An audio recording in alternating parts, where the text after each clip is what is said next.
I think what I want to talk about is the first few months that I was out.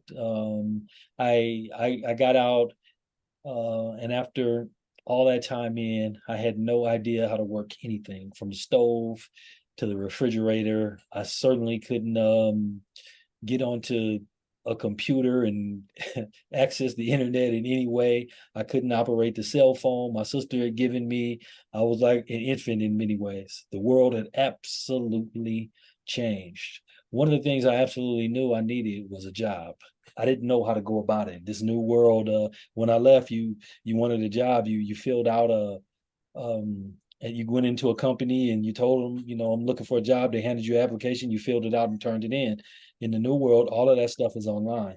So of course I didn't understand any of that. I was in a transitional home. A guy came back one day and he had been to a temporary service and they were looking for workers for a warehouse. So I just thought that was the greatest thing since peanut butter. So of course I got on the phone and I didn't have most of my ID at the time. My mom had been able to give me my birth certificate, before I came home. So that's pretty much all I had.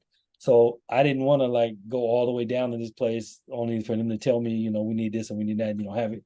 So I just called them and I was like, look, I don't have this and I don't have this because I just got out of prison.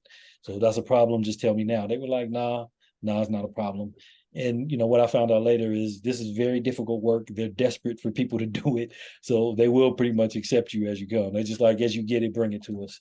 So they hired me. I started that very next week. It was back-breaking work. I absolutely hated it. So now I find myself getting up every single day to go to a job that I absolutely hated, but it was necessary. And the two good things that came out of it was it allowed me to kind of develop my financial infrastructure. When I went to prison 31 years prior, they didn't have direct deposit. I was an 18-year-old. I didn't have a bank account. I never had checking, any of those things. So I got to kind of do those things and kind of educate myself to that reality in real time, which really paid benefits later on.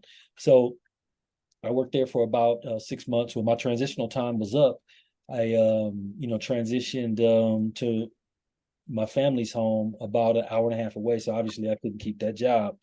And that's like I got on with IGP for like 5 hours a week. And I already had a basic understanding of how the financial system works. And I mean really basic, but I had been able to save like $10,000. I mean, I worked a lot. So I left transition with just from saving and not doing anything, limiting myself to fast food once a week. And yeah, I got on with IGP, and those lessons that I learned there from a financial standpoint really helped me. But I think the most powerful thing it did was I learned that I didn't want to be a warehouse worker.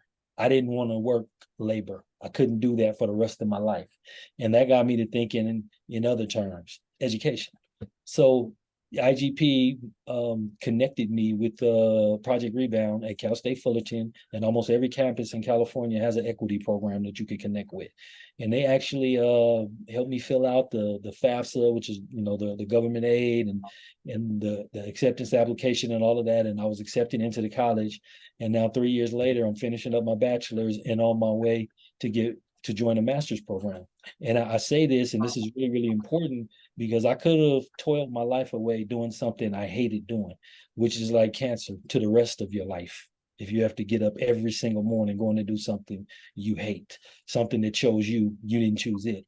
Or I can maybe stand still for a minute or even take a small step back and go into college, right? Make that short-term sacrifice and get me a degree and kind of increase the trajectory of my life, increase the trajectory of the family I hope to one day have, right?